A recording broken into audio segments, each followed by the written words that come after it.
Comme Oriane vous l'a dit tout à l'heure, la conférence n'était pas prévue exactement par rapport aux événements, mais dans le livre que j'ai fini il y a quelques mois, j'ai essayé d'expliquer que nous vivions une société occidentale, notamment, très particulière, puisque le fond de nos crises, j'explique, est une crise symbolique, celui d'une représentation de l'identité et de la vision du monde que nous possédons. Et il s'est installé depuis des décades, c'est pas un problème d'aujourd'hui, des terribles confusions qui nous ont amoindris par rapport à notre propre force morale pour exister par rapport aux valeurs auxquelles on croit. Je n'imaginais pas non plus parler une semaine après. Mais c'est une grande opportunité, puisque comme école de philosophie pratique, nous devons être en première ligne. Une fois l'émotion passée, qui est légitime, et le partage des sentiments qui est essentiel, je suis convaincu, et nous sommes convaincus, qu'il faut réfléchir, comprendre et agir. La philosophie le permet parce que c'est une démarche pour se reprendre moralement, intérieurement, et garder la tête froide quelque part, malgré que ça peut faire mal, malgré qu'on peut être en colère, malgré. Parce que c'est vrai qu'il faut raison garder. Et c'est pas simple. Le sujet d'aujourd'hui est le pouvoir des symboles.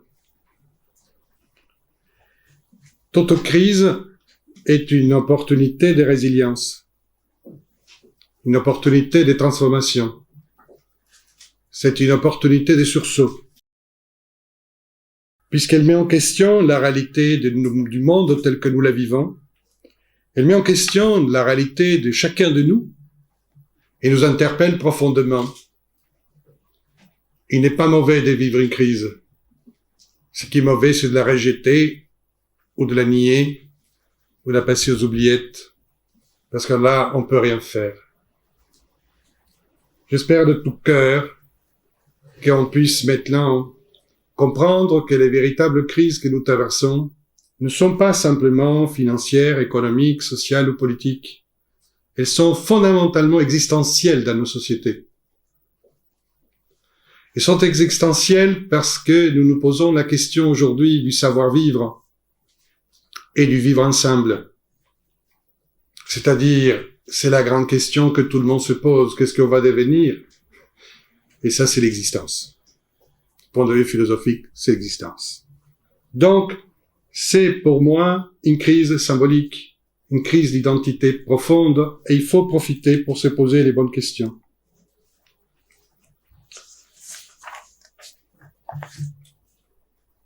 La dimension symbolique ou le symbolique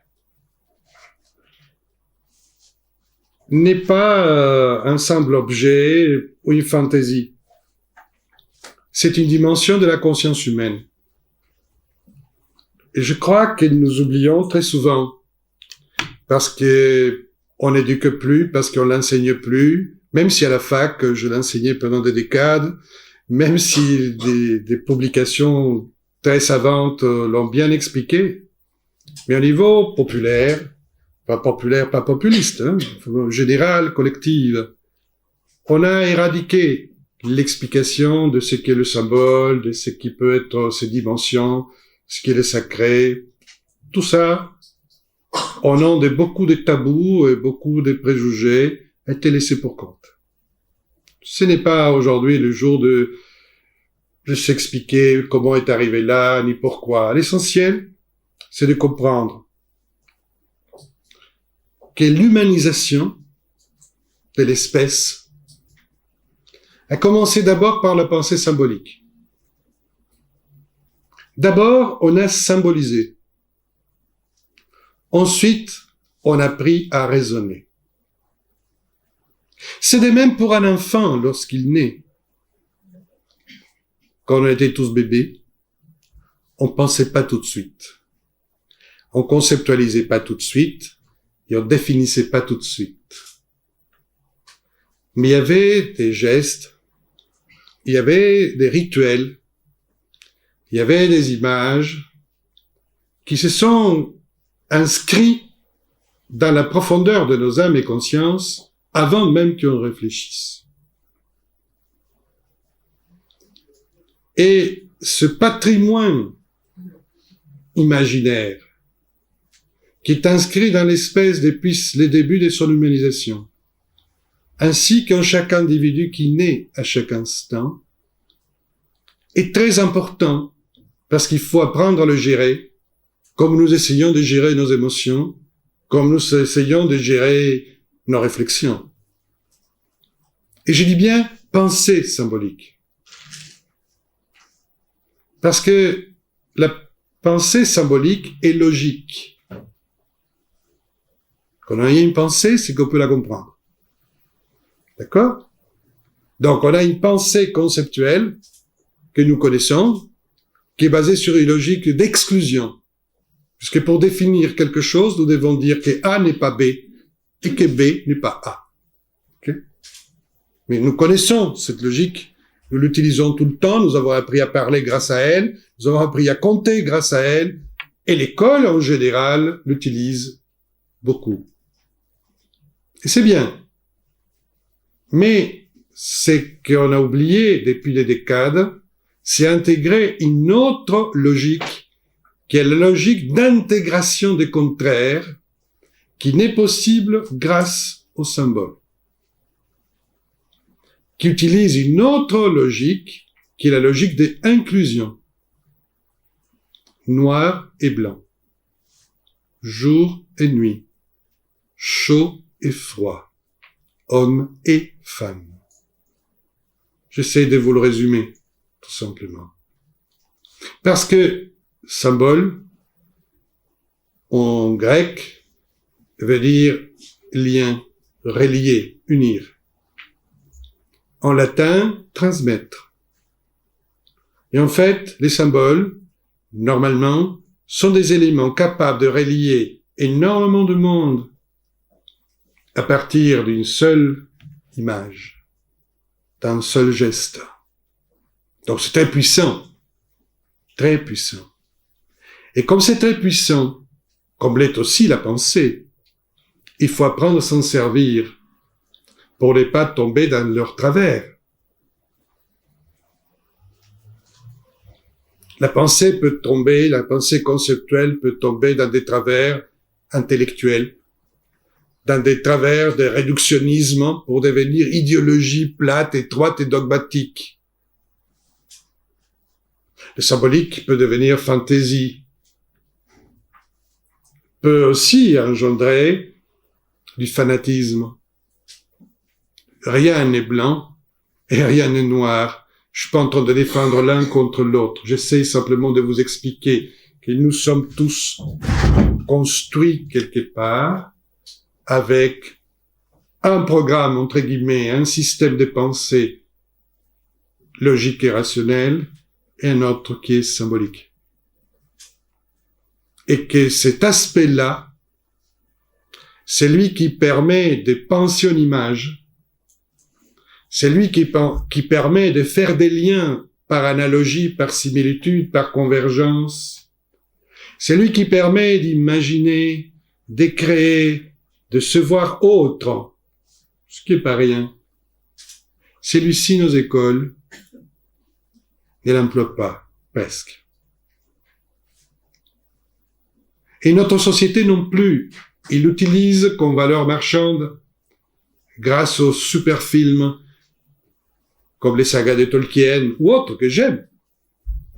Au Star Wars qui était plus de ma génération, où on a su utiliser les éléments du symbolique. Mais pour aider quelqu'un à se régénérer, pour aider quelqu'un à se voir autre, ça, nous sommes orphelins et en carence totale. Et ceci est un véritable défi. Mais la dimension symbolique est toujours cachée dans nos consciences et aussi dans notre inconscient. J'ai jamais entendu parler autant en France, depuis une semaine, du mot symbole. Jamais. Ça fait 40 ans que j'enseigne la question. Dans beaucoup de lieux différents. Jamais j'ai eu autant de mots, symboles qui résonnent. Par écrit, en oral, partout. C'est-à-dire, en clair, que cette dimension n'est pas morte, que cette dimension est très agissante, dans un sens ou dans l'autre. Je dis bien, dans un sens ou dans l'autre, et c'est pour ça qu'il faut être clair, comprendre. Un symbole ne peut pas être combattu avec une parole conceptuelle. Ça va au-delà des mots, le symbole. Donc, on ne peut pas convaincre intellectuellement quelqu'un de voir autre chose que sa vision symbolique. Un symbole ne peut se combattre ou se remplacer que par un autre symbole. Un mythe ne peut pas être délogé que par un autre mythe. Si la révolution n'aurait simplement fait que couper la tête du roi et proclamer simplement un nouveau système politique, elle aurait été balayée. Mais elle a érigé une symbolique. Elle a créé de toutes pièces l'image de la République en s'inspirant d'une vieille déesse, Athéna. Et d'un coup, elle a fait renaître un modèle, un archétype du passé sur une forme nouvelle. Et d'un coup, cette dame, avec sa lance, tout ça, avec quelques attributs supplémentaires, hop, nous revient de la Grèce antique et d'un coup, on se trouve devant la République. Et la statue de la République, ce dimanche, était-elle un objet? Elle était-elle quelques tonnes de bronze avec les visages d'une femme, un truc comme ça, coiffé d'un sort de bonnet, ou c'était autre chose? Manifestement, c'était autre chose. C'était pas un objet. C'était un symbole. Quand un objet ou une personne devient un symbole? Quand l'objet, le groupe, la personne ne remplit plus sa fonction matérielle, technique, immédiate. Mais quand elle apporte une dimension autre, quand elle donne une transcendance et une force autre que l'objet matériel et la forme qu'on voit. Et c'est ce qu'ont vu des millions de personnes. Et d'un coup, ni la nation, ni la République furent simplement des objets ou des choses ringardes. D'un coup, c'est devenu tout à fait actuel. C'est encourageant. Je le dis pour que ce soit clair. Instinctivement, parce qu'il n'y a pas eu de cours, je n'ai donné aucun cours à ces millions de personnes. Et je suis ravi. Je suis ravi parce qu'ils ont fonctionné comme des êtres humains, en pleine possession de leur dimension symbolique. Sans avoir fait des thèses, sans faire des doctorats, sans rien. Parce que c'est quelque chose qui est dans la dimension de la conscience humaine. Point. Qu'on n'a pas besoin de vendre, ni de louer, ni rien. Nous avons tous ces dimensions. Il faut qu'on puisse se l'approprier mieux. C'est pareil pour le chant de la Marseillaise, qui était centaines de fois évoqué, mais sans que personne le lance vraiment. Parce que ce chant amène à l'origine d'une identité et relie les gens au-delà des bords. Et d'un coup, il ritualise l'action qui est menée. Et nous sommes donc en pleine dimension symbolique. La manifestation en elle-même devient une cérémonie. Oui, il n'y a pas eu des haines, il n'y a pas eu des colères, il n'y a pas eu des critiques, il y a eu du partage. C'était bien une cérémonie citoyenne. Alors pourquoi je vous dis tout ça? Parce que le sacré n'est pas une religion. Et ça, c'est une chose qu'aujourd'hui, je voudrais clarifier encore une fois. Depuis des décades, j'essaie d'expliquer ça. Le symbolique fait partie des fonctions du sacré. La religion peut faire vivre le sacré, c'est pas un problème. Mais le sacré indique, du point de vue anthropologique et philosophique, c'est qu'une personne, un groupe humain, considère comme inviolable quelque chose qu'il faut pas toucher, quelque chose qu'il faut pas souiller, quelque chose sur lequel il n'y a pas de transgression possible. Si quelque chose qui est considéré sacré, peu importe quoi en réalité, subit une transgression, ceci est vécu comme une violence et comme un viol.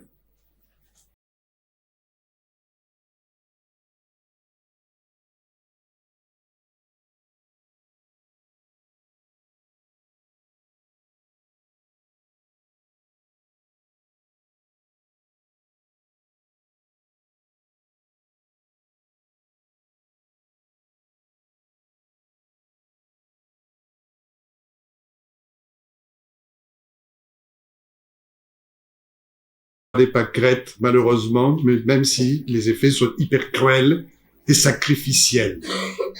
Parce qu'en face, qu'est-ce qui s'est produit? Il s'est produit aussi un geste symbolique, mais brutal. Un sacrifice, des sacrifices humains.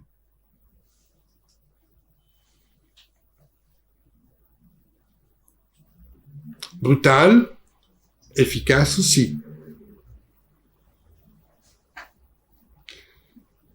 Et c'est la contrepartie obscure de la même dimension symbolique.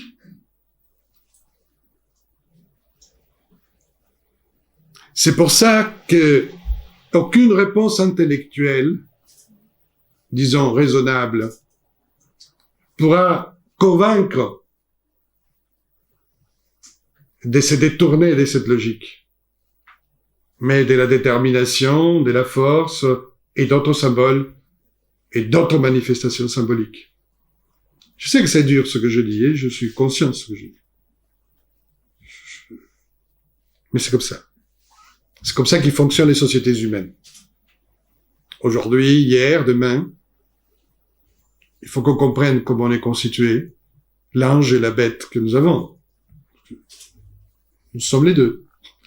Il ne faut pas l'oublier. Que personne pense qu'il est le bon et l'autre le mauvais. Parce qu'alors là, on est mal parti, vraiment mal parti. Vraiment mal parti. C'est pas comme ça. C'est pas comme ça. Pas comme ça. Ça serait très facile. Vraiment très facile. C'est-à-dire, bon, l'un est du bon côté, l'autre du mauvais côté. À voir et à suivre.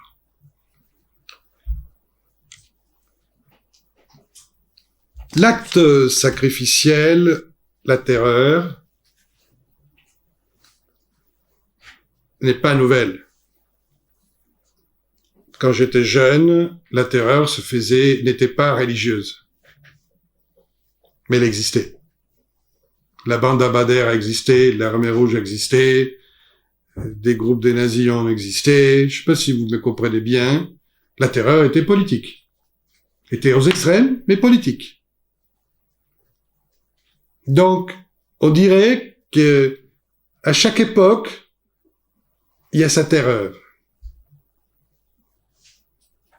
Voilà ce que je voulais simplement rappeler pour qu'on ne dise pas comment est-il possible. Si, rappelle-toi, il y a eu tel attentat, il y a eu telle mort, il y a eu ceci, au nom d'autre chose. L'autre chose de l'époque représentait une contre-culture par rapport à la culture du moment. Une sorte d'alternative bizarre, étrange, qui s'est considérée opprimée, gauche ou droite, pareil, je vous le dis tout de suite, non comprise, et qui avait justifié la violence, justement parce qu'on lui donnait pas l'opportunité de s'exprimer. Ça, c'est la justification des faibles. Mais c'est une justification permanente. Permanente.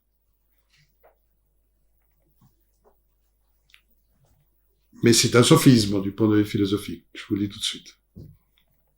Parce que quand on n'est pas en dictature, il n'y a pas de raison.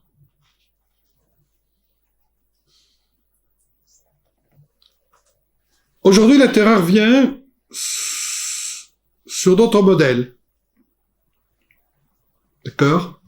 Et on va utiliser les religieux pour ça. Pourquoi les religieux? Mais parce que le monde politique s'effondrait. On dit les choses comme ils sont. Les militantismes par rapport à un projet politique est relativement bas. Et à mon époque, on collait nous-mêmes nos affiches, on tractait.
Intelligents, brutaux. Mais ils sont pas des idiots. Surtout pas. Faut pas imaginer que c'est un détraqué, un irrationnel. C'est faux. Ils pensent. Ils connaissent. Nous n'avons pas face à nous des gens ignorants simplement, qui petite tête, tout ça. C'est pas vrai. S'il vous plaît. Alors, je vais vous expliquer un tout petit peu la question de la terreur, parce que c'est important. C'est important. Je me suis écrit un petit papier pour pas être trop long. Mais oui, parce que j'ai fait plein de fiches et à la fin, je crois que je donnerai 2. La terreur, son objectif, c'est d'installer la peur vers quelque chose qu'on ne peut pas prédire, ni voir venir. C'est installer une menace qu'on peut pas situer. Le pire qui peut arriver à quelqu'un, c'est de sentir qu'il y a quelque chose, mais il sait pas où c'est, ni qui c'est, ni où, ni quand. Ça, c'est la terreur. Peu importe le moyen, au nom de quoi, mais l'objectif est là. L'effet de ne pas savoir où, l'espace, ni quand, le temps, brouille les références des gens. Tout devient opaque. Tout est suspect. J'ai beaucoup écouté les gens de l'hypercachère, les gens qui étaient autour de tous les voisinages, etc. Et leurs déclarations étaient au rapport à ce que je suis en train de vous expliquer. Je les blâme pas, je vous explique. Simplement, au contraire, je souffre pour eux. Tout devient suspect et c'est ce qu'on veut. Quand tout est suspect, quand on ne sait pas exactement à qui faire confiance, où est-ce qu'on peut aller vraiment, où est-ce qu'on peut pas y aller vraiment, les réflexes des protections sont trop importantes. On se fige, on se tétanise, on se désarme moralement. La terreur a comme objectif le désarmement moral d'une population ou d'une personne. Et le désarmement moral est une arme terrible. Parce que c'est pas logique, je sais pas si vous comprenez. On peut dire à la personne, mais non, tu n'as pas à craindre, n'aie pas peur. Oui, mais la trouille, vous voyez ce que j'essaie de vous expliquer? Donc il faut de l'accompagnement, et pas simplement des paroles. Il faut des gestes, il faut des dialogues. Il y a toute une panoplie d'actions à mettre en place pour que les gens se désarment pas. Et mais comme on n'a pas enseigné aux citoyens à être armés moralement à titre individuel, comme ils n'ont pas une idée claire de quoi faire dans un cas d'urgence ou de catastrophe, ils sont désarmés. Comme en même temps, on les a pas éduqués, on les a pas donné une culture de la vigilance tranquille, ça crée beaucoup de perturbations, qu'on le veuille ou pas. Qu'on le veuille ou pas. Et ça, c'est leur objectif. Parce que la terreur est une arme, soit d'une petite minorité, ce qui est le cas dans ce cas-là, mais aussi de tous les systèmes totalitaires. Pour tenir la population. Parce qu'on ne tient pas une population collectivement que par les armes ou des barbelés. Non. On les tient par la terreur. Quand les individus perdent peur, personne ne peut les arrêter. Regardez bien ce qui s'est passé avec l'effondrement de l'Union soviétique. Quand ils ont eu plus peur, et partout, c'était fini. C'est fini.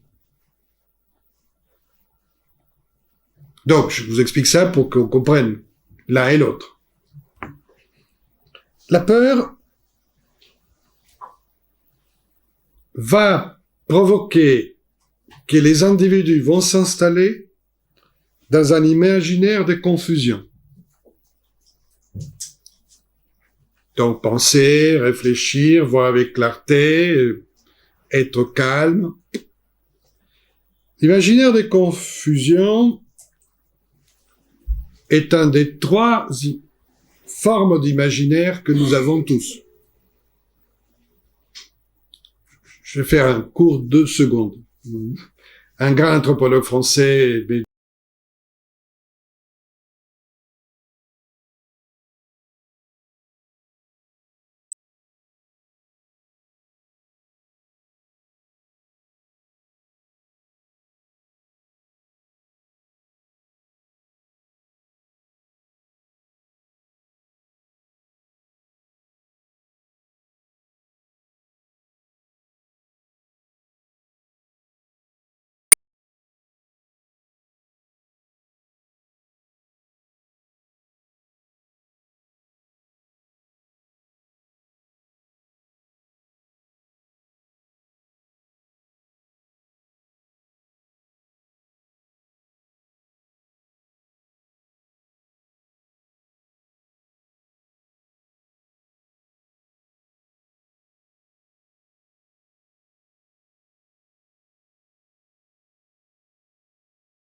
on ne veut pas voir ce qui nous dérange. Ça s'appelle imaginaire nocturne, et c'est la brèche, le terrain féconde pour que la terreur puisse passer rapidement. Il y a l'imaginaire de synthèse, de l'union des contraires, qui relie, comme je l'expliquais, le noir et le blanc, etc., etc. Donc, il faut qu'on mette le curseur un peu autrement. Mais, en provoquant une altération de l'imaginaire nocturne, en grandissant ce sentiment de chaos, de dissolution, et c'est lui en même temps de l'euphémisation.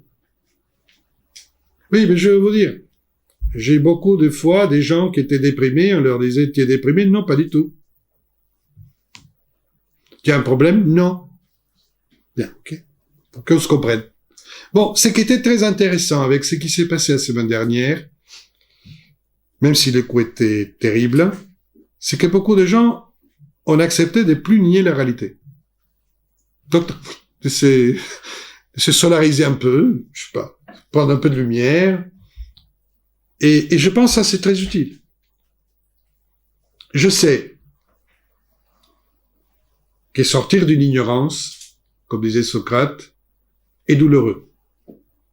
Parce que quand on voit la vérité, et que cette vérité n'est pas exactement ce que croyaient nous qu'était la vérité, on est toujours un peu blessé avec notre ego. Mais bon, mieux vaut une petite blessure d'ego et voir les choses comme ils sont. Et de se dire, je suis content parce que j'ai accédé à une vérité un peu plus claire et un peu plus profonde. Parce qu'il faut sortir de l'ignorance, et il ne faut pas rester dans une ignorance et qui en réalité ne nous protège pas. L'ignorance n'a jamais protégé personne. Au contraire, il faut sortir d'elle, il faut quitter cette ignorance. Même si ceci nous remet en question, même si ceci nous oblige à faire tomber les idées qu'on avait, des sentiments, peu importe.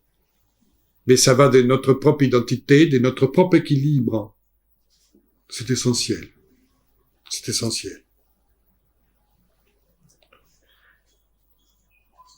Donc je pensais qu'il nous faut plus de conviction, plus d'attention volontaire, d'être plus attentif à ce qui arrive. Pas suspicieux, attentif. C'est pas la même chose. C'est pas la même chose. Plus concentré, plus calme. En sachant donc que si on peut vaincre le déni des réalités, nous pourrons être moins indifférents à autrui, à ce qui arrive, et par conséquent, on pourrait devenir plus fraternel et plus solidaire. Parce que l'individualisme exacerbé nous a coupés de l'autre. On a cru, et je pense qu'encore il y en a plein de gens qui croient ça, qu'on peut se sauver tout seul. C'est pas le bon plan. Non, c'est pas le bon plan. Je vais vous dire, déjà philosophiquement, c'est pas le bon plan. Pour que je puisse avoir conscience de moi-même, il me faut un autre. Parce que s'il n'y a pas l'autre, je sais pas qu'il n'y a pas que moi. Je peux pas me distinguer. Donc il faut vous pour que moi, je sois moi. Donc essayer de sauver tout seul, ça veut dire qu'il n'y a plus d'autre. Et dans ces cas-là, l'unique chose que nous allons obtenir, et beaucoup l'ont obtenu malheureusement, c'est une perte de conscience de soi. Ce qui crée énormément de maladies somatiques et psychologiques. La perte du lien avec soi est une des causes les plus graves qui peuvent arriver à un être humain par rapport à son propre équilibre. Donc, je déconseille la stratégie. Je profite pour faire une publicité. Oui, oui. C'est indispensable. Bon, vous prendrez ce que vous voulez, mais je vous dis ce que je pense.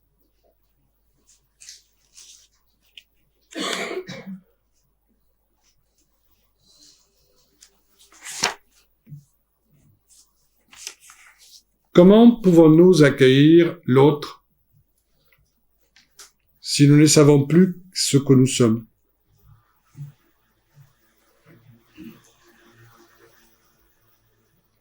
Ce dont nous avons hérité, on l'ignore.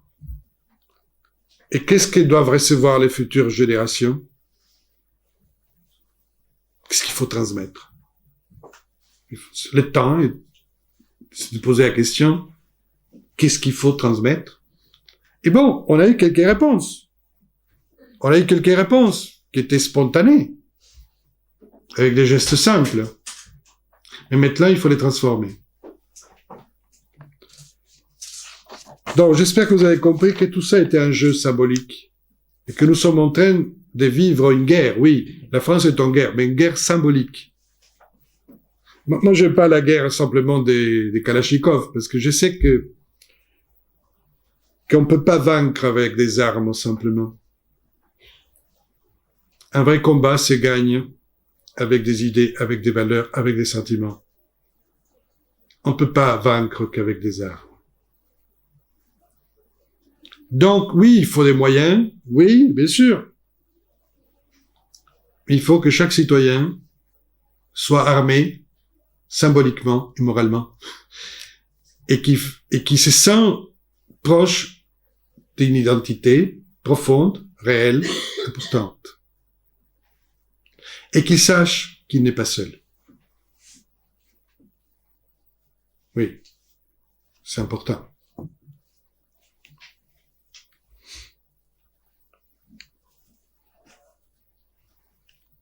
Les désengagements des pratiques symboliques dans notre société, comme celle des rites de la démocratie, je suis en train de lire le quart de couverture de mon livre. C'est pour ça que je trouve que c'est amusant. Enfin, j'ai écrit « Les désengagements des pratiques symboliques, comme celle des rites de la démocratie, démobilisent l'élan collectif qui cherche alors d'autres voies d'expression, telles le communautarisme, les phénomènes des bandes, la tribalisation, le repli identitaire, le fanatisme religieux. » Donc, ne nous posons pas la question pourquoi ceci nous est arrivé. Sachant que tous nous avons une part de responsabilité dans ce qui arrive. C'est très facile de trouver un coupable, dire c'est la faute à lui. Oui, oui. Et matériellement, c'est un tel qui a fait ça. Mais qu'est-ce qu'il a permis? Et oui, c'est le désengagement vis-à-vis de tout cela. Et il y a un espoir vis-à-vis du réengagement que l'on a senti frémir ce week-end.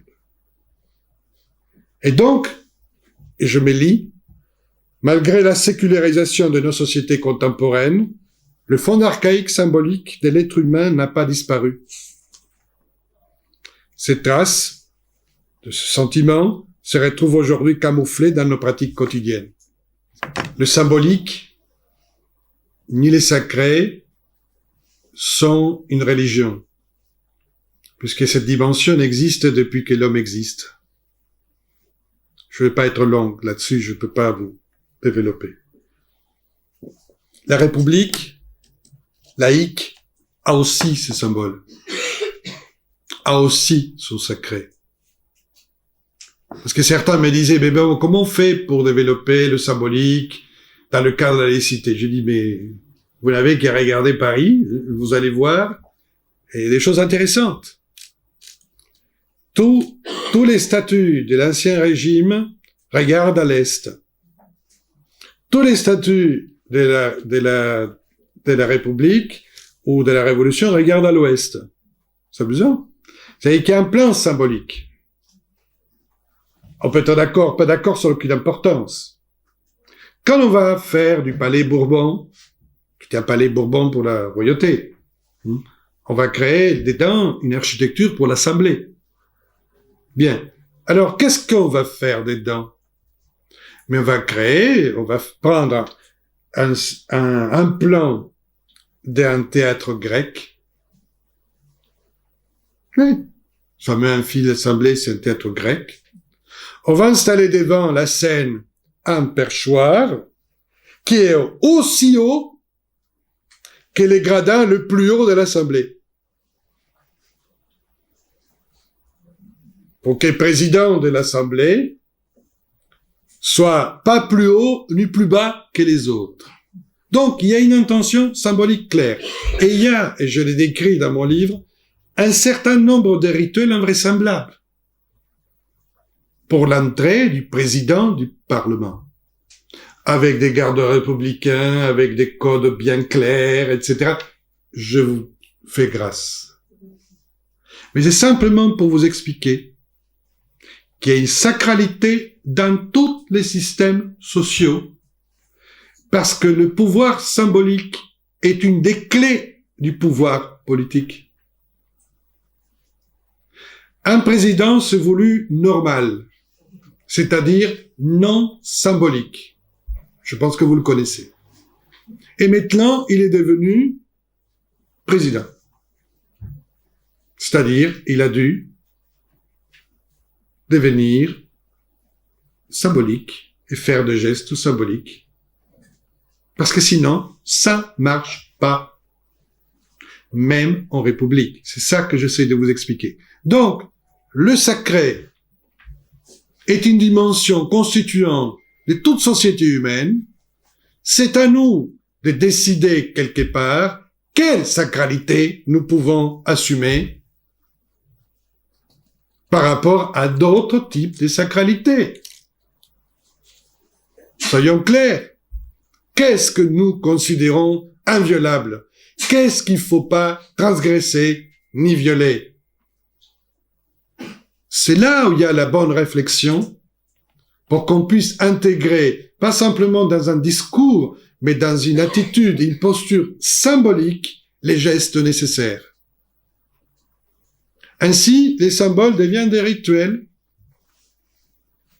comme le défilé du 14 juillet, qui est un rituel républicain où c'est l'armée qui défile. Et personne n'imagine, n'est-ce pas, en France, j'espère, que le défilé du 14 juillet est militariste. Donc voilà, simplement pour expliquer. Tous les systèmes, toute collectivité passe par cette dimension. Faire le déni de cela, c'est faire le déni de comment est constitué l'être humain et la société. Donc, il faut apprendre comment ça fonctionne plutôt que laisser à quelques initiés le monopole de la connaissance. Parce que si on veut pas être manipulé par le sacré, par le symbolique, etc., mais il faut s'approprier les règles. Comme si on veut pas être manipulé par un sophiste, il faut s'approprier les règles philosophiques du dialogue et du jugement. Parce que c'est lui qui connaît pas les règles et qui sait pas comment les pratiquer. Bon, mais il va se soumettre même sans le savoir. C'est aussi simple que ça.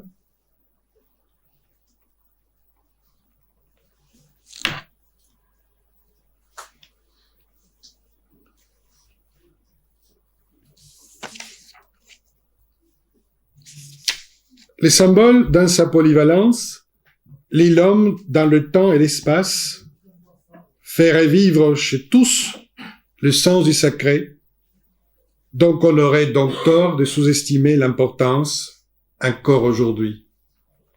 C'est-à-dire que pendant qu'il y aura des hommes et des femmes et des sociétés humaines, cette question sera toujours là, bien posée.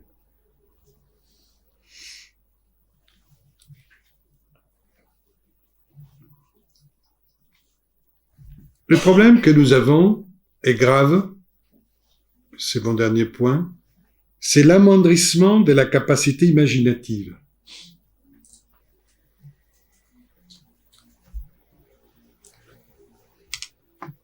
On lit moins.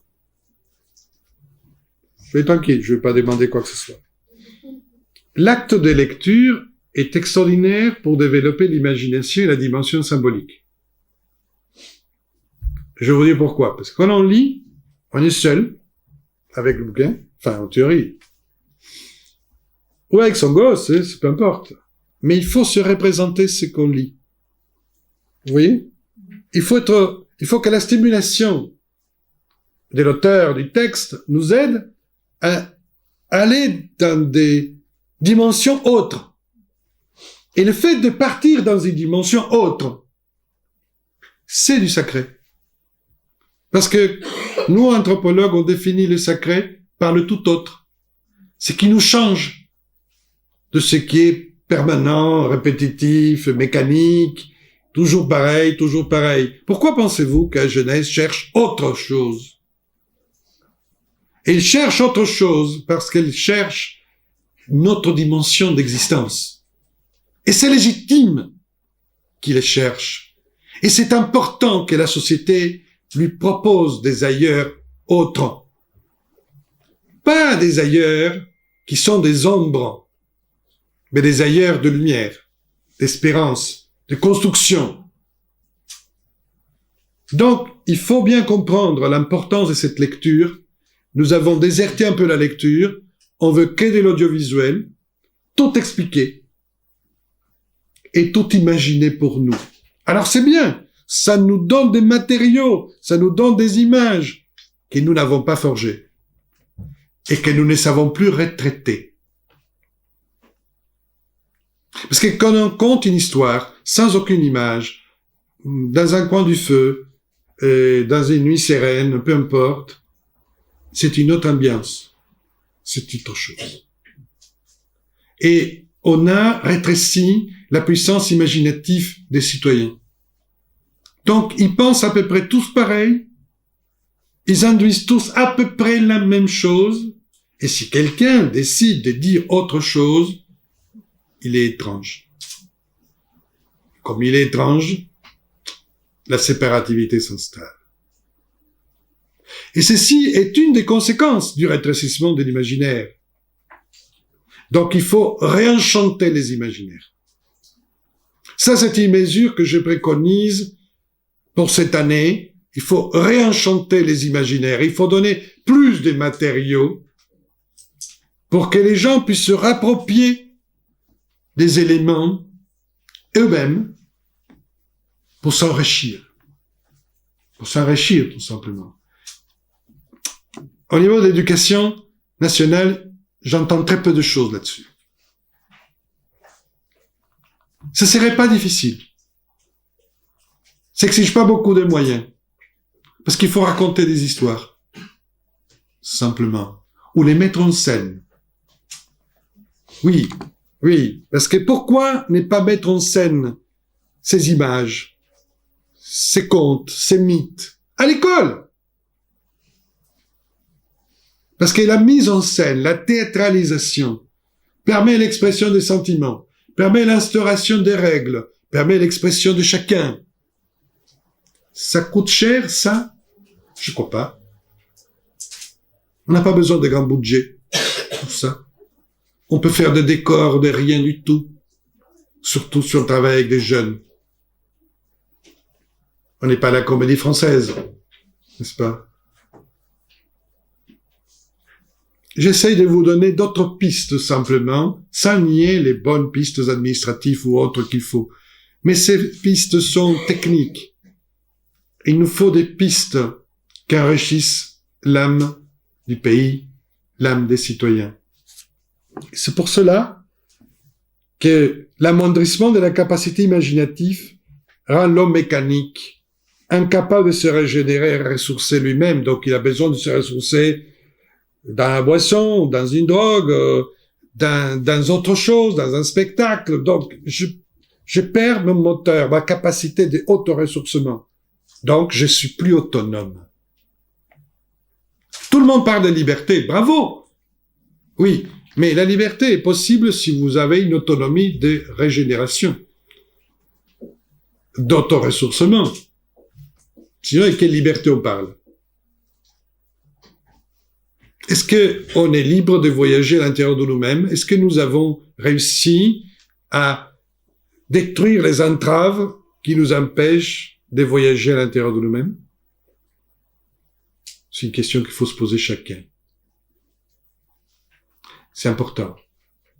C'est vraiment important. La circulation des biens et des personnes est importante, bien sûr. mais il peut nous rendre aussi prisonniers sans nous rendre compte.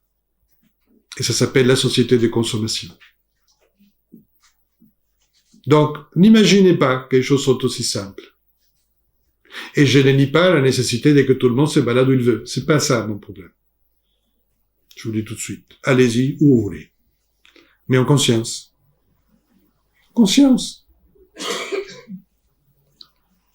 Parce que sinon, on devient dépendant en permanence des stimuli extérieurs. De temps à autre, on a besoin de coups de pouce, d'accord. Mais est-ce qu'il faut tout le temps réagir ou il faut plutôt agir? On a eu un stimuli extérieur très puissant avec les carnages, ok? Bon, faut-il d'autres, vraiment? Ou est-ce qu'on peut développer une stimulation en soi-même? Cette perte d'identité conduit l'homme à s'identifier à des entités primaires. Oui, primaires, très simplistes, qui stimulent davantage de ses pulsions que la réflexion. Et ceci nous amène immédiatement au groupe terroriste. Parce que ne pensez pas que les exécutants sont en pleine régénération de l'air imaginaire. Non, le système est répétitif et on répète toujours la même chose jusqu'à ce qu'on se déshumanise et l'autre ne signifie plus rien. Ça, c'est du rétrécissement de l'imaginaire.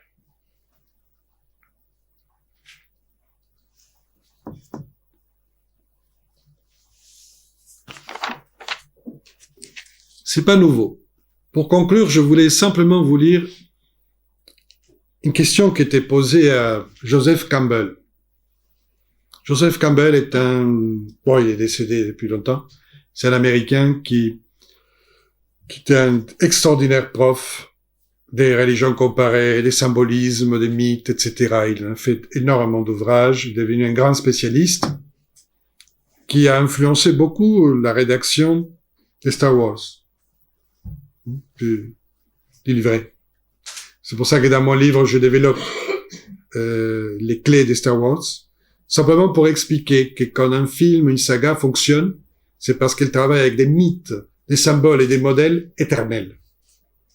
À la sauce du laser, mais les mécanismes qui font que ça marche sont éternels.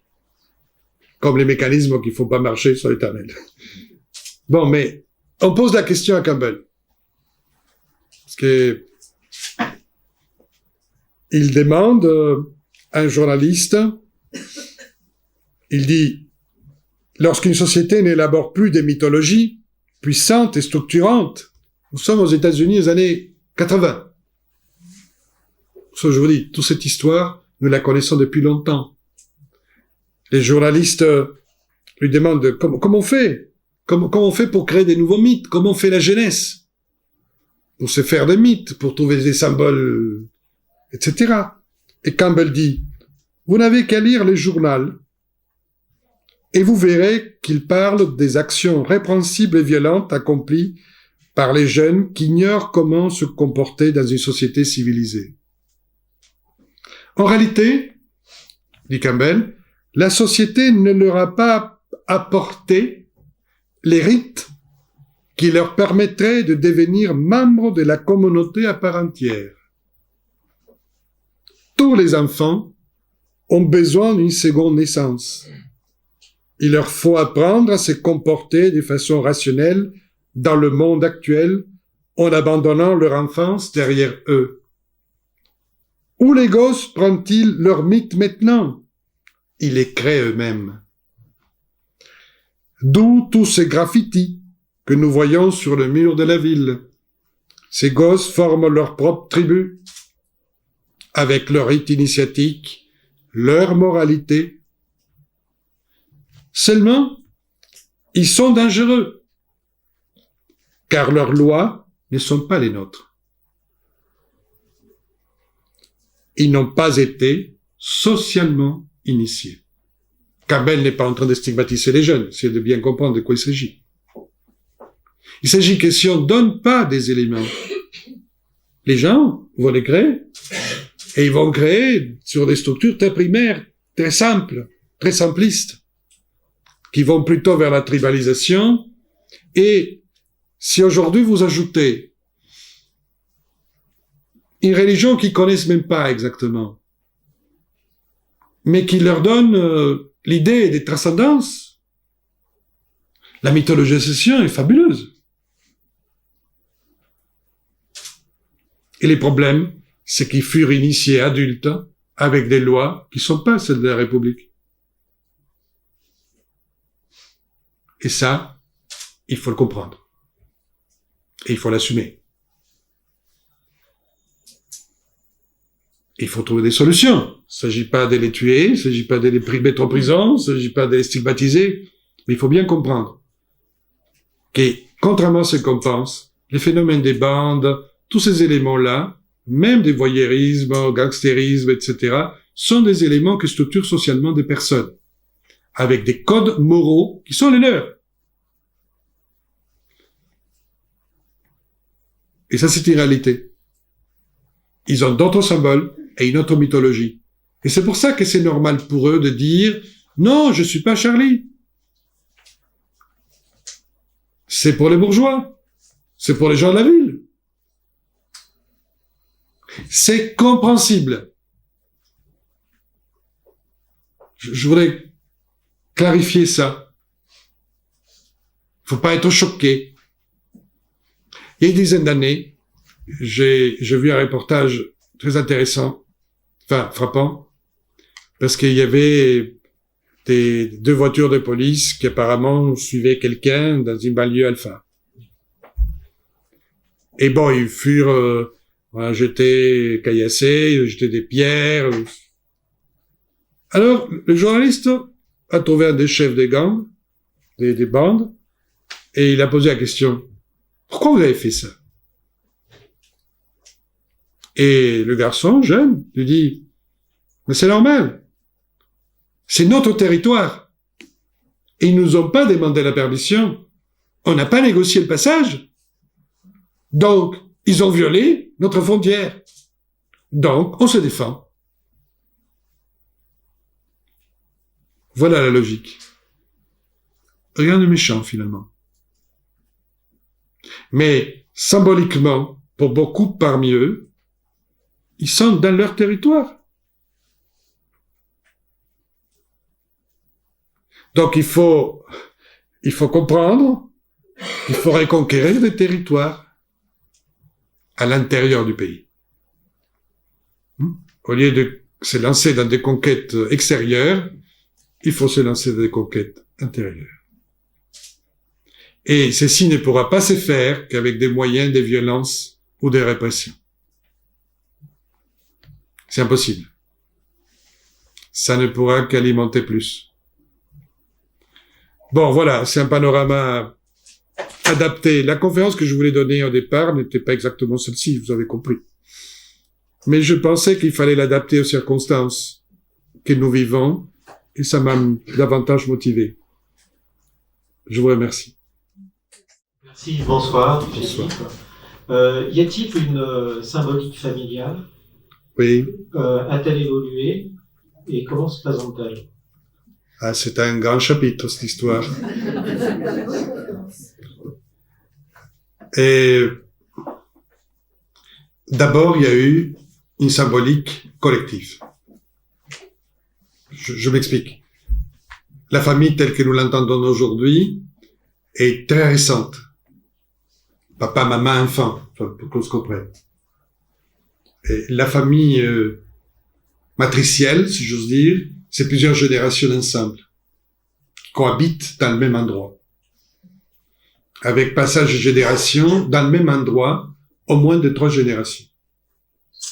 Et pas simplement les grands-parents, les parents et les enfants, mais les oncles, les cousins, etc. C'est-à-dire, ça fait une structure beaucoup plus large. Beaucoup plus large.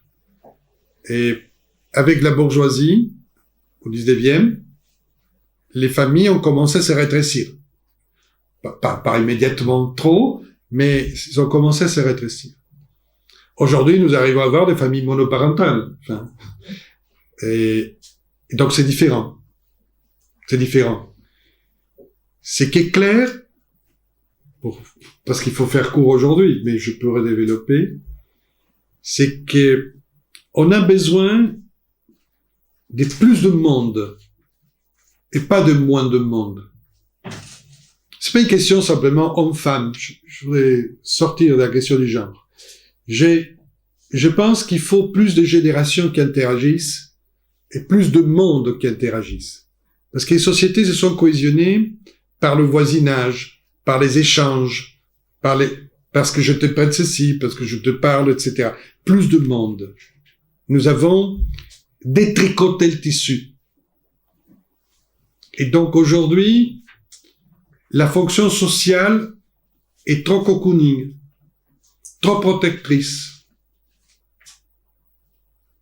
Et donc, paradoxalement, ça donne moins de richesse, d'échanges et aussi des risques et d'aventures. Donc il y a des changements. Oui. Donc, si on veut résumer. Et il faut réensemencer les liens. Les liens. Ça fait beaucoup de mal, toutes ces fractures. Et ça fait beaucoup de mal. Je dis pas que les gens le font exprès.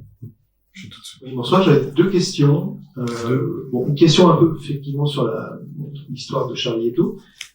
Est-ce que vous pensez que les dessins de Charb, qui représentent le prophète Mahomet dans des situations pas toujours à son avantage, notamment, c'est dur d'être aimé par des cons, notamment, et ce qui est dit, est-ce que vous pensez que c'est des symboles? Entre parenthèses, avant de venir ici, j'écoutais l'émission Mauvais Genre, où il y avait une espèce de panégyrique de l'équipe de Charlie Hebdo qui était fait.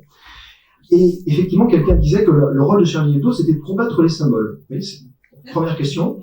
Et je vais vous interroger sur le symbole qui est derrière vous, ce personnage-là que vous avez représenté avec les pyramides. Bon, les pyramides, on voit ce que c'est, il n'y a pas de souci.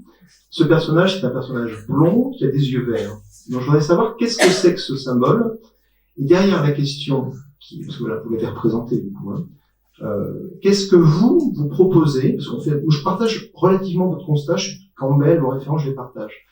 Après, qu'est-ce qu'on fait? Vous suggérez des pistes en disant, ok, il faut créer un nouveau mythe, un nouveau symbole. Et je vois cette image qui me laisse un peu mal à l'aise, je vous cache pas. Donc j'aimerais que vous en expliquiez et que vous proposiez peut-être des pistes de mythes ou de symboles qui pourraient créer ce que vous proposez. Merci. Bon, c'est vaste aujourd'hui. Et je suis obligé d'être court. Et Charlie Hebdo a toujours combattu les symboles. Je ne suis pas un lecteur de Charlie Hebdo. Je l'étais jamais. Ils m'ont même caricaturé à un moment. Mais bon, je n'ai pas fait aucun acte violent là-dessus, parce que ce n'est pas ça le problème. Ça correspond à une idéologie très claire, qui s'est installée en France depuis très longtemps, matérialiste, qui veut combattre le symbole parce qu'ils sont mal informés, je crois, qu'ils sont les obstacles à la liberté et à la réflexion, etc. Ce n'est pas pour autant que je les blâme, puisque j'ai envoyé mes condoléances tout de suite, puisqu'on ne peut pas massacrer des gens parce qu'ils pensent pas comme moi. Enfin, ça je pense que c'est impensable. Enfin, apparemment, c'est pensable, mais disons qu'il faut. Donc, et ils sont dans leur combat. Ils sont dans leur combat, et ils sont devenus un symbole de ce combat. C'est, paradoxalement, ils ont, grâce à eux, enfin, grâce aux victimes, la dimension symbolique est revenue. Et ils sont pas, probablement ils l'ont pas compris. Parce que ils ont beaucoup d'idéologie. Je leur blâme pas, mais c'est comme ça. Ça, c'est un point. Et je pense qu'ils ne sont pas conscients d'une chose. C'est que, bien sûr, on peut rire de tout, Mais il faut savoir comment le faire, sans blesser les croyances d'autrui. Ça, c'est un vrai problème. Ça, c'est un vrai problème. Parce que on peut se moquer de l'islam avec un mufti, pour être clair, avec un prêcheur. On n'a pas besoin d'aller si loin. Parce qu'ils sont en train de provoquer les gens. Selon moi, inutilement. Inutilement. Parce que quand vous entendez ce qui pensent un musulman des pays musulmans, et ils sont pas contents. Ils blasphèment, etc. Et surtout qu'on se prenne à leur prophète. Et c'est compréhensible. Et il faut se situer par rapport au contexte. Bon, s'ils peuvent pas le faire, mais qu'ils le fassent pas. Mais je crois qu'ils n'ont pas tiré toutes les conséquences de ce qui s'est passé il y a une semaine. C'est ce que je pense. C'est tout. Mais ils ont le droit d'exister, et, etc., etc., etc. C'est logique. Mais, comme avant, j'avais expliqué, avant toutes ces choses-là, qu'il s'est trompé de voie, je continue à dire aujourd'hui qu'il se trompe de voie. C'est légitime que je puisse le dire. Mais j'ai rien contre eux personnellement, je dis tout de suite. Et la deuxième était, par rapport à l'affiche, quel mythe, quel symbole pour la vie? j'ai demandé à des jeunes de dessiner, et des jeunes de 25, 30 ans, une affiche. Ils m'ont donné ça, j'ai dit OK. C'est-à-dire, je trouve que je ne peux pas être moi, le dessinateur de l'affiche. Enfin, dans le sens que mes codes, probablement culturels et autres, plus l'âge, les cheveux qui sont tombés, peuvent peut-être amener à des choses qui ne correspondent pas aujourd'hui. Donc moi, là-dessus, il n'y a aucune intention particulière. Je fais pas la promotion d'une race blonde aux yeux verts. Vous m'avez vu? Bon. Donc, c'était un jeune, voilà, qui arrive au bord des pyramides pour la ligne. Pour les jeunes, apparemment, c'est pas choquant. Et pour nous, peut-être un peu plus, je sais rien, mais sincèrement, voilà. Je ne prétends pas, par des affiches comme celle-ci, promouvoir de nouveaux mythes et des symboles. Aucune prétention là-dessus. Enfin, ni moi, ni l'équipe. Que ce soit clair. Parce qu'il faut... Un symbole n'est pas un dessin, simplement. Donc, un symbole, c'est autre chose. Un symbole, c'est quelque chose qui amène à quelque chose d'universel et qui n'est pas inventé simplement. C'est quelque chose qui parle de plusieurs contenus. Et les choses deviennent un symbole. Je sais pas comment expliquer. Mais on peut pas créer le symbole. Moi, au moins, je peux pas. Les choses deviennent des symboles. Un roi s'est mis à donner la justice sous un arbre, dans ce cas sans lui, et et l'arbre devient le symbole de la justice. Mais au départ, c'est un arbre qui protégeait son ombre, quelqu'un qui donnait la justice. Mais curieusement, ça devient un symbole. C'est ça que j'essaie de vous expliquer. En général, tous les gens qui ont créé des symboles, entre guillemets, mettons la République, se sont toujours inspirés d'autres symboles qui ont fonctionné. Et ils les ont réaccommodés au jour. C'est ce que je vais vous expliquer. La statue de la République, c'est une réincarnation, entre guillemets, de l'Athéna, de la cité grecque, qu'on va ajouter des chaînes cassées, on va ajouter des éléments, mais c'est Athéna. C'est l'archétype d'Athéna.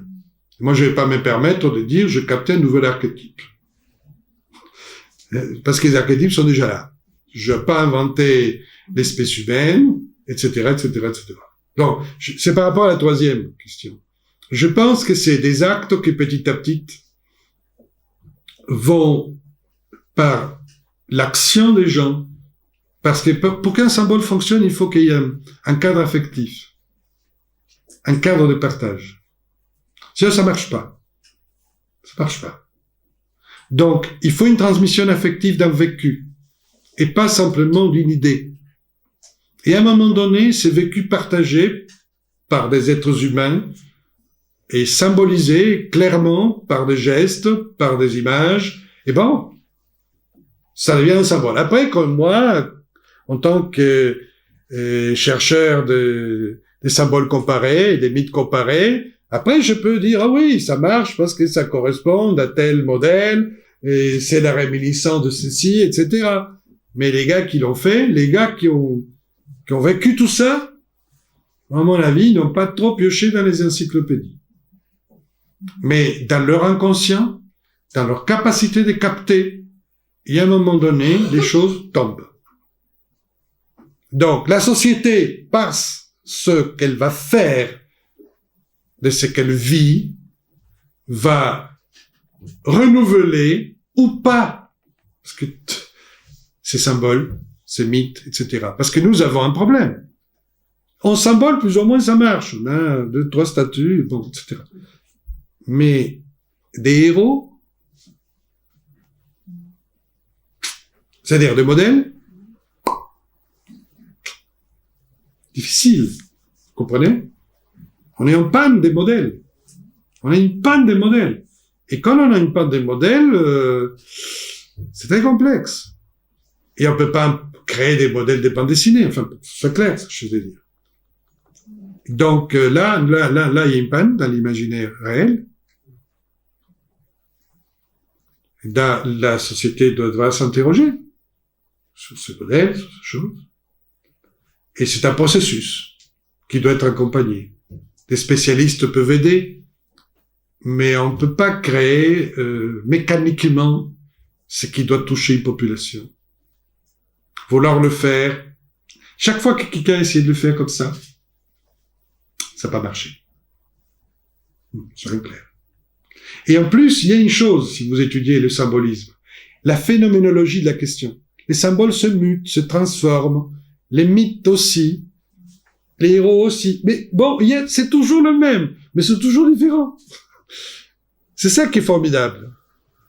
Contrairement à ce qu'on pense, tout ce qui est dans le sacré, dans le symbolique, n'est pas figé. Il y a une phénoménologie du sacré. Et justement, c'est formidable. Ça prouve que c'est pas quelque chose de cloisonné. Dès qu'on veut mettre des cloisonnements à cette dynamique, c'est la catastrophe. C'est la catastrophe. C'est la déviance. C'est l'ombre de l'archétype. C'est le côté négatif. Parce que vous pouvez pas stopper la vie. Il y a qu'étudier l'histoire de la religion. Vous pensez que le christianisme d'aujourd'hui est le même que celui il y a 1000 ans? Pas du tout. Si un chrétien d'il y a 1000 ans se réveille, il dit, mais qu'est-ce qu'ils font, ces gens? Ne parlons pas d'il y a 2000 ans. Catastrophe. Vous suivez? Et vous pensez que l'islam d'aujourd'hui est exactement le même qu'à l'époque de Mahomet? Il y a que certains qui peuvent le croire. Mais c'est pas comme ça. C'est vraiment pas comme ça. Parce qu'il y a une phénoménologie et une dynamique. C'est la même chose et c'est un tout autre. C'est comme chacun de nous. Moi, je suis le même depuis que je suis né, oui, en partie. Mais en même temps, je suis différent. Et je vous assure que vous aussi. Et ça, c'est la vie. Ça, c'est la vie. Pendant qu'on va être du côté de la vie, il y a des chances de s'en sortir. Voilà. Ce que je peux répondre à votre vaste question. Parce que ce n'est pas simple. C'est pas simple. Quand Kandinsky a fait le Sacre du Printemps, en 1913, musique, il a créé une rupture par rapport à tout le système des pensées précédents. Et c'est devenu un Stravinsky. Et excusez-moi, Stravinsky. Je me suis tombé des peintres à musique ici. Et ça crée une rupture symbolique avec tout ce qui s'est fait par le passé. Il réintroduit le mythe, il réintroduit le symbole, et il réintroduit une musique autre. Et ça devient le symbole d'une rupture d'une époque qui change. Est-ce qu'il savait exactement que sa musique allait être vraiment le symbole de cette rupture? Non, mais il est devenu. C'est pour ça qu'il faut croire un peu dans l'art. Il faut croire dans les artistes. Il faut croire dans la culture. Je crois ça. Voilà. Alors, je suis en fait, on va dire, assez passionné par l'écologie. Et en fait, on voit actuellement une certaine baisse d'intérêt pour l'écologie, à la fois une baisse et un regain. En fait, c'est un peu par vague. Et on va dire, comment est-ce qu'on pourrait faire pour donner des symboles forts à l'écologie qui soient, on va dire, autres que des symboles pris autre part, en fait. Des symboles qui représentent l'écologie, l'écologisme et tout ce que ça va avec, en fait, la nature par rapport à la culture et tout ça. Voilà, c'était ma question. Vous êtes dur avec moi aujourd'hui. Non, mais c'est légitime. Hein. D'abord, mettons-nous d'accord que l'écologie n'est pas un parti politique, mais une vision du monde. C'est important de le comprendre. Je pense que tous les partis devaient avoir une pensée écologique. C'est pas le cas. Mais je vous dis, parce que sinon c'est pas universel. C'est la terre est à tous, la nature est à tous, donc ça peut pas être le domaine d'un groupe ou d'un intérêt partisan. Ça c'est une parenthèse, mais c'est important parce que les symboles changent. Si c'est un symbole, si ce sont des démarches pour unir les gens dans l'action et quotidienne, parce que l'écologie, à mon avis, il faut la défendre par le quotidien. Je vais m'expliquer. Et pour essayer modestement d'appuyer ça, j'ai créé petites associations comme les Fruits de la Terre pour qu'on puisse apprendre à consommer des choses utiles et aider les paysans qui produisent réellement bien. Pour résumer. Et j'insiste pour que nos membres fassent des gestes de cet ordre-là. Parce que je pense que c'est par notre action quotidienne que nous mettrons en place ce type d'idées. Et je pense que chaque achat convenable est un acte symbolique par rapport à un mode de vie. Parce que c'est un mode de vie. Et c'est pas simplement une idéologie. Donc il faut l'élargir. Il faut l'élargir à une proposition de mode de vie par rapport au respect du vivant et de l'interaction du vivant et de la solidarité. Donc il nous faut nous clarifier sur des valeurs. Et je pense que le respect et la solidarité est très importante. Et pas simplement faire bio. Enfin, vous voyez ce que je veux dire? Et donc, des symboles devront naître à partir de cette mythologisation et de cette pratique au quotidien. Bon, j'ai l'appelé fruits de la terre. Aujourd'hui, vous avez des ruches aussi qui font ça. Et nous les encourageons aussi. Mais tout ça sont des petites pépinières. Vous voyez ce que je veux dire? Mais cette petite chose, faut pas désespérer. Tout commence petit. Même nous-mêmes. Nous étions tout petits. L'espoir est grand, mais le début est petit. Vous comprenez? Donc, nous devons être très puissants moralement, en confiance, en détermination, et savoir que c'est par le petit que nous allons faire des grandes choses. Donc, il faut peut-être trouver une idée par rapport au petit qui fait des choses grandes. Je sais pas. Mais un peu comme ça. Mais on pourra reparler à un autre moment. En tout cas, je vous remercie de votre écoute, d'être venu, et j'espère qu'on aura un autre moment pour se retrouver, et dans des meilleures circonstances. Bon, c'était une bonne circonstance. Il faut rendre ce qui apparemment est mauvais en bien. Il faut renverser les choses. et rester positif, coûte qui coûte. OK? C'est notre but.